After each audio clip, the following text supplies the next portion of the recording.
Good morning, my dear students. Today, our topic is the Pallavas. Yesterday, we read about the Hoshalas of Devasmundra, Kaktiyas of Varangal, and today we will read about the Pallavas. The two great Pallav rulers were Mahendravarman I and Narasimhavarman I. जो to great Pallav rulers हुए थे, शासक हुए थे, जो पल्लव में से जो ग्रेट शासक हुए थे वो थे महेंद्र वर्मन वन और नरसिम्ह वर्मन वन। दर कैपिटल, उनकी जो कैपिटल थी वॉज कांचीपुरम। क्या थी उनकी कैपिटल? कांचीपुरम उनकी कैपिटल थी पल्लव्स की। The Pallava kings were patrons of art and architecture. Pallava जो राजा हुए थे वो जो है आर्ट और आर्किटेक्ट कला और वास्तुकला को जो है संरक्षित करके रखते थे। मतलब वहाँ पे कला और वास्तुकला काफ़ी देखी जा सकती थी। The Wrath temple at Mahabalipuram and the Kailashnath temple at Kanchi. जो राथ टेम्पल था वो था महाबलीपुरम में। देखिए नीचे जो पिक्चर दिखाई गई है राथा टेम्पल की, महाबलीपुरम में है ये। और कैलाशनाथ टेम्पल जो है कांची में है, कांचीपुरम में। देखिए नीचे जो इसकी भी तस्वीर दिखाई गई है। ये दोनों ही टेम्पल जो हैं आर फाइन एग्जाम्पल्स। दोनों ही टेम्पल जो हैं एग्जाम्पल्स अच्छे थे, उदाहरण थे पल्लव टेम्पल्स आर्किटेक्चर के। यानी पल्लव के मंदिरों की जो वास्तुकला थी उनके जो है बहुत ही अच्छे एग्जाम्पल थे ये। नेक्स्ट देखिए द पांड्याज यानी पंडित। The kingdom of the Pandyas was in the region around Madurai. कहता है कि जो राज्य था पंडितों का, पांड्याज का जो राज्य था वो कहाँ तक था, कौन से एरिया में था? वो था मैदुरी के आसपास जितना भी क्षेत्र था वहाँ पे उनका राज्य हुआ करता था। Madurai was an important centre of learning. जो मैदुरी था वो एक सीखने का बहुत ही अच्छा सेंटर था वहाँ पे। मतलब वहाँ पे बहुत सारी अच्छी बातें सीखी जा सकती थी। The kingdom declined in the 14th century. और पांड्याज का जो किंगडम था, राज्य था, उनका 14th सेंचुरी में जो है वो डिक्लाइन हो गया था, मतलब ख़त्म हो गया था। पांड्यों का जो किंगडम था, राज्य था, वो 14th सेंचुरी में ही ख़त्म हो गया था। नेक्स्ट टॉपिक देखिए the Cholas build the strongest empire in India between AD 800 to AD 1200। अब हम पढ़ रहे हैं चोल्स के बारे में। चोल ने जो है एक स्ट्रॉन्गेस्ट एम्पायर बनाया था अपना, मतलब मजबूत जो है साम्राज्य उन्होंने बनाया इंडिया में। कब से कब तक? बिटवीन AD 800 से AD 1200 तक, यानी 800 से 1200 ईस्वी तक उन्होंने जो है इंडिया के अंदर जो है चोल्स ने बहुत ही अच्छा स्ट्रॉन्गेस्ट एम्पायर बना लिया था अपना। Their capital was Tanjore. उनकी जो कैपिटल थी वो तंजौर थी। तंजौर उनकी एक कैपिटल थी, मतलब राजधानी उनकी हुआ करती थी तंजौर।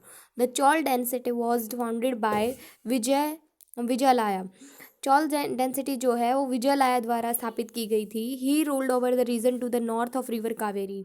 उन्होंने जो है नॉर्थ में, मतलब उत्तर की जो रिवर कावेरी जो है, रिवर कावेरी जिस साइड है उसके नॉर्थ साइड जो उन्होंने अपना क्षेत्र पे शासन किया था। He build the town of Thanjavur and made it his capital. उन्होंने जो है थांजवर को भी अपना जो है टाउन जो है बिल्ड किया था उन्होंने, कस्बा जो है एक बनाया था थांजावर, और उसको अपनी बाद में कैपिटल बना ली थी। पहले उनकी कैपिटल तंजौर थी लेकिन बाद में उन्होंने थांजावर जो है अपनी कैपिटल बना ली थी। He was defeated by the Rashtrakuta king Krishna III। वो जो है किसके द्वारा हार गए थे? राष्ट्रकूट किंग था, एक राजा था राष्ट्रकूटों में ही, जिसका नाम था कृष्णा III। मतलब पहले भी एक कृष्णा नेम आया है, ये कृष्णा III है। कृष्णा III मतलब जो तीसरे नंबर पे कृष्णा हुए हैं, तो ये उनके लिए लिख रखा है 3। पहले भी कृष्णा 1 आ चुका है। तो he was defeated by Rashtrakuta king Krishna III के द्वारा वो हैं, वो जो है हार गए थे। युद्ध हुआ था उनके बीच में तो वो हार गए थे। कौन? चोल राजा जो हुए थे। At the battle of Takkolam in AD 949। कौन सी बैटल में? टक्कोलम के अंदर एक युद्ध हुआ था AD 949 में। तो उस टाइम पे जो है राष्ट्रकूट किंग कृष्णा III के द्वारा जो है चोल के शासक जो है हार गए थे। It was Raja Chola and Rajendra Chola was revived the empire and made the Cholas the greatest power in South India. लेकिन जब राष्ट्रकूट किंग कृष्णा III ने चोल के जो शासक हुए हैं उनको जब हराया, किंग को हराया, तो उसके बाद राजेंद्र चोल और राजा चोल जो हैं, दो ऐसे शासक दोबारा से आए जिन्होंने क्या किया? उनके उनके राज्य को जो है दोबारा से पुनर्जीवित कर दिया and made the Chola.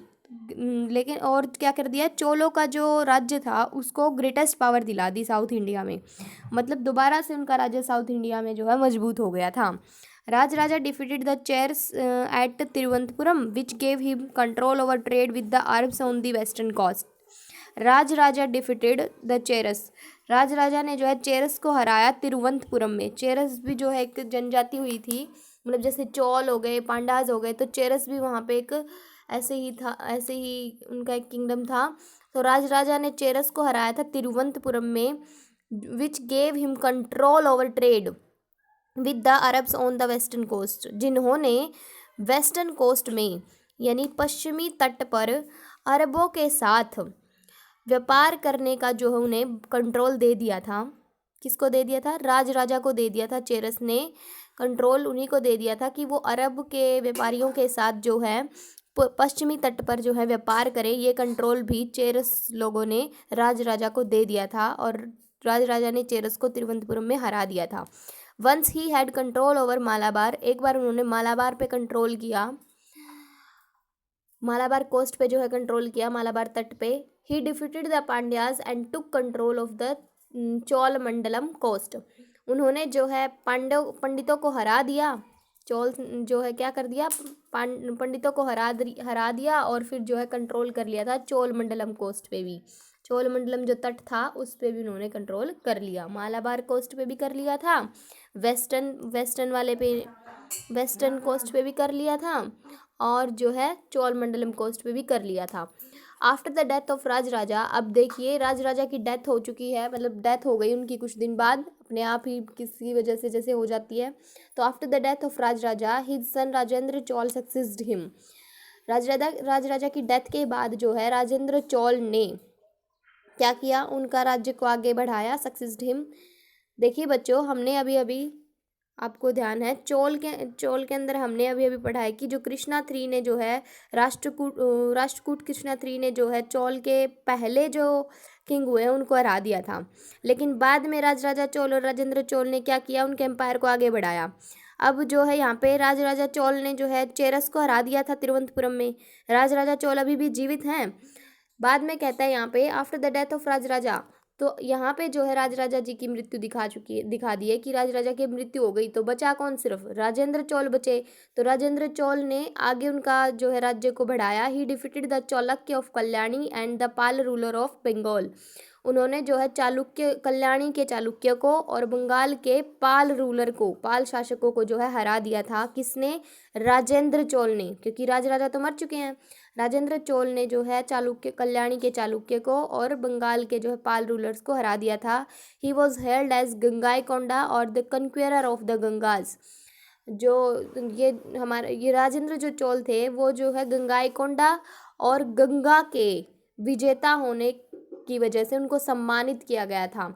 Held यानी सम्मान करना, उनको सम्मानित किया उन्होंने, गंगा और गंगाईकोंडा को विजय प्राप्त कर ली थी उस पर, तो उसकी वजह से उन्हें सम्मान दिया गया। Rajendra Chola's most daring campaign was in South East Asia, Rajendra Chola ने जो है एक मोस्ट डेयरिंग कैंपेन, मतलब एक अभियान चलाया था, साहसी अभियान चलाया था। कहाँ पे? साउथ ईस्ट एशिया में, दक्षिणी पूर्वी एशिया में जो है राजेंद्र चोल ने अपना एक अभियान चलाया। उस अभियान में क्या किया उन्होंने, 4 centuries Indian merchants has been trading with South East Asia and southern China. देखिए उन्होंने साउथ ईस्ट एशिया में जो है कैंपेन चलाया था, अभियान चलाया था। वो अभियान क्या था? सदियों से ही इंडियन जो मर्चेंट थे, इंडियन जो व्यापारी थे, वो व्यापार करते आ रहे थे साउथ इंडिया के साथ, साउथ ईस्ट इंडिया के साथ, साउथ ईस्ट एशिया के साथ जो है वो व्यापार करते आ रहे थे, और साउथर्न चाइना के साथ भी, दक्षिणी चाइना के साथ और दक्षिणी पूर्वी एशिया के साथ जो है इंडियन मर्चेंट जो थे व्यापार करते आ रहे थे। Indian ships had to pass through the straits of Molucca which was under the kingdom of Srivijaya. अब जहाँ से इंडिया की जो शिप्स थी जाती थी, मतलब जहाज़ें जहाँ से जाती थी, वो मोलुका के जल स्तर से, जल लेवल से होके जाती थी, मतलब वहाँ के सागर से होके जाती थी, मोलुका के सागर से। जिस सागर से होके वो जाती थी, जिस जगह से वो होके जाती थी, वो जगह किसके अंडर आती थी? श्रीविजा के राज्य के अंडर आती थी वो। ध्यान से सुनिए, साउथ ईस्ट में जो है राजेंद्र चोल ने एक अभियान चलाया था। साउथ ईस्ट एशिया और साउथर्न चाइना के साथ इंडिया के जो व्यापारी थे वो व्यापार करते थे। और इंडियन जो शिप्स थी उस टाइम पे काम करती थी जो, वो कहाँ से होके जाती थी, मोलुक्का से होके जाती थी, जो कि श्री विजय के अंडर आता था वो राज्य Molucca. The merchant of Shri Vijaya found ways to keep the Indian merchants out of this trade.